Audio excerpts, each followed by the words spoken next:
are replacing Pax Americana, we know we are in Akhiru Zaman. And very soon, Dajjal is going to appear in person, ruling the world from Jerusalem and declaring that I am the Messiah. However, this is not the end of history. The Jews will say this is the end of history. And history is ending with a spectacular validation of the Jewish claim to truth. 25 years from now. The Christians are going to wake up and rub their eyes, the ones who are deceived by Europe, and they say, but wait a minute, this fella there in Jerusalem who says he's the Messiah, boy, he is not the son of Mary. Huh? The Messiah who is to come back is the son of Mary. This fella is not the son of Mary. This is not Jesus. It seems as though we were taken for a ride. Are we telling them that now if they're listening to the lecture? You've been taken for a ride. This is not the Messiah. This is Dajjal, the false Messiah. And this is not the end of history. The Jews are celebrating, but this is not the end of history. History will now end when the true Messiah comes back. Nabi Muhammad alayhi salatu wasalam said that he will come down from the sky with his hands resting on the wings of two angels. He's going to come down in a masjid in Damascus. And I had some problems with this hadith, I have to confess. I said, why Damascus? He went up in Jerusalem, so why is he coming back in Damascus? You know how I like to ask questions.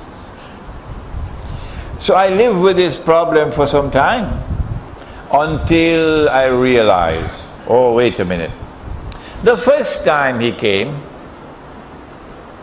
Allah raised a man, Yahya alayhi salam, John the Baptist. And it was Yahya alayhi salam, John the Baptist, who pointed and said, here he is. This is the man you've been waiting for. This is the Messiah. Positive identification. And so when he is to come back, he comes back again where John the Baptist is, because his head is buried in Damascus, in Masjid al-Umawi. So now I realize why he has to come back to Damascus and not to Jerusalem. When he comes back, he's going to kill Dajjal.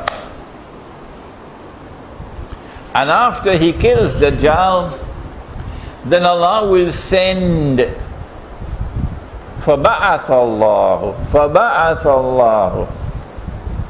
Allah will send. It does not say Allah will release. No. It does not say that Allah will release. No. It says that Allah will send Gog and Magog.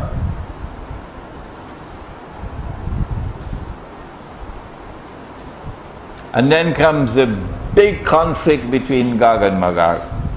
وَتَرَكْنَا بَعْضَهُمْ يَوْمَئِذٍ يَمُوجُ فِي بَعْضٍ, which includes Star Wars. We've killed those who are on earth, now let us kill those who are in the heavens above. And they'll shoot their arrows up in the sky, and Allah will cause the arrows to come back down. These arrows are of course missiles with blood on them.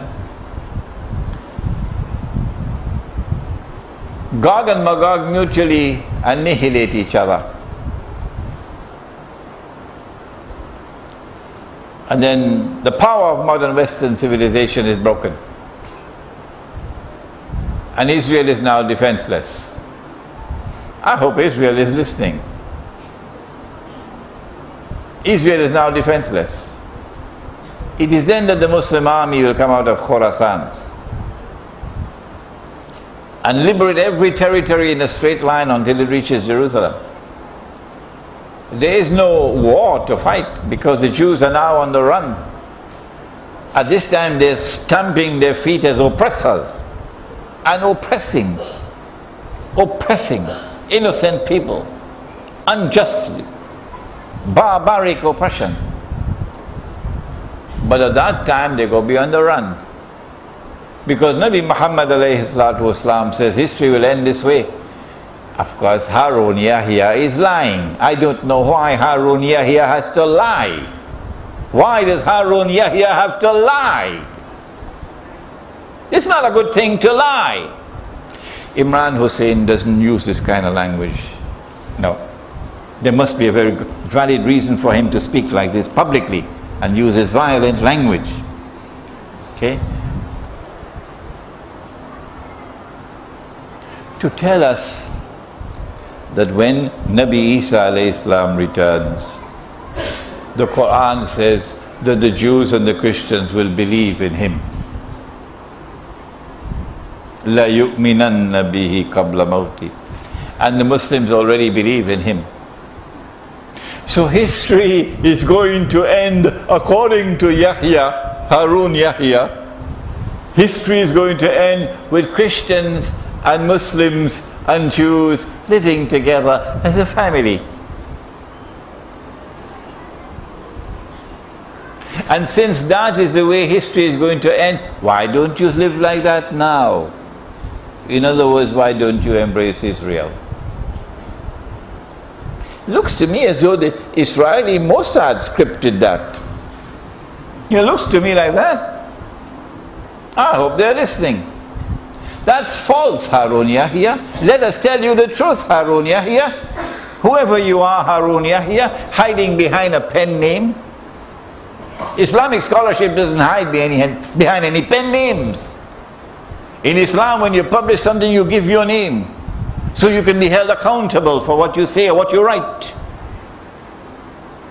We don't hide behind pen names, not in Islam. When Pharaoh was drowning, he suddenly realized that he was not God, because he's dying. And then he declared his faith in the God of Banu Israel. But Allah responded and said, Alan, وَقَدْ عَصَيْتَ قَبْلُ. Now, Pharaoh, and before this you were in obstinate rejection, وَكُنْتَ مِنَ الْمُفْسِدِينَ, and you were committing fasad, you were oppressing the people. فَالْيَوْمَ نُنَجِّيكَ بِبَدَنِكَ. This day we have decided to preserve your physical body. لِتَكُونَ لِمَنْ خَلْفَكَ آيَةً. That your physical body, when it is rediscovered, would function as a sign for a people to come after you. Would function as a sign for a people to come after you. وَإِنَّ كَثِيرًا مِنَ النَّاسِ عَنْ آيَاتِنَا لَغَافِلُونَ. But most people are too busy, you know, so much traffic in KL, too busy to ponder and reflect over the signs of Allah. The body of Pharaoh was discovered. I think it was 1897, somewhere around there, but in the same year that the Zionist movement was established. The link is there. Who are the people to come after you, and what is the warning for them? What is the sign? The sign is this: that there are a people to come after you who will live the way you lived, and who will die the way you died. Meaning, at the last moment, when Nabi Isa alayhi salam arrives, now the veils are removed from their eyes, and they cannot anymore reject him as the Messiah. Now they are forced to accept him. But acceptance and belief at this time for Pharaoh did no good to him, into the hellfire. And acceptance when Nabi Isa alayhi salam comes back will do no good to them, into the hellfire. So this is a lie from Harun Yahya, that we'll all come together, Christians, Muslims and Jews, as a fraternity. Oh yes, there are Christians who denounce Israel. And there are Jews who denounce Israel and its oppression. Those Christians and those Jews are our friends and allies. We have no conflict with them. They are not oppressors. But these are our oppressors. And Nabi Muhammad ﷺ told us how it will end. Not a Christian, Muslim, Jewish fraternity according to Harun Yahya. No. Someone should direct Harun Yahya to the hadith, which is in Sahih Bukhari. Somehow or the other, he hasn't read the hadith. The Prophet said, لَتُقَاتِلُنَّ الْيَهُودِ. This hadith is in Bukhari, it is in Muslim. You will most certainly fight the Jews. This is how history will end. وَلَتَقْتُلُنَّهُمْ. And you'll most certainly defeat them. حَتَّى يَقُولُ الْحَجَرُ. At that time even the stones will speak. Ya Muslim, هَذَا يَهُودِيٌّ وَرَائِي فَتَعَالَ فَقْتُلْ. There's a Jew hiding behind me, so come and kill him. Which Jew? Don't make the mistake, please, of thinking it's all Jews. That's Disneyland thinking. No, only those Jews who are oppressors. And that is what Israel is today, an oppressor. And so history will end quite differently from Harun Yahya's end of history. He had to write I don't know how many thousand books. And he had to produce I don't know how many thousand documentaries in every single Islamic cable channel in the world in order to be able to infiltrate us with this falsehood. And we only needed 5 minutes. Only needed 5 minutes to expose this utter lie. And so history ends with the destruction of the state of Israel, the impostor, with the destruction of Dajjal and of Gog and Magog, the liberation of the Holy Land. And now the truth is triumphant. And the truth which came from Nabi Muhammad alayhi salatu wasalam, which came in the Quran, that truth is validated. That truth is validated.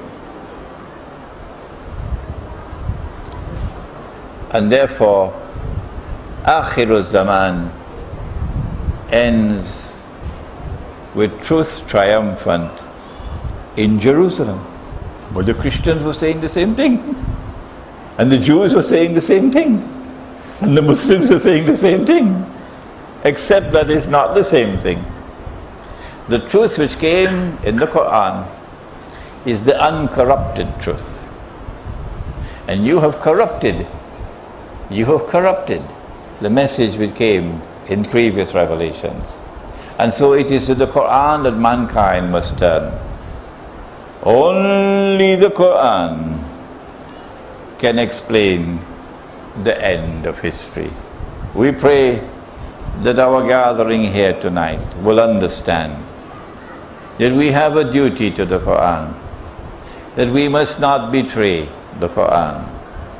Nabi Muhammad alayhi salatu wasalam complained, and the complaint is in the Quran. Do you know that? And he complained to Allah, and he complained about you and I. It is in Surah Al-Furqan.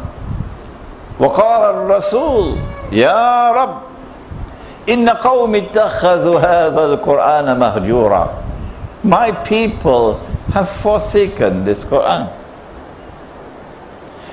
We will be falling in that category if we do not now return to the Quran and get the Quran to explain to us the world in which we are living today.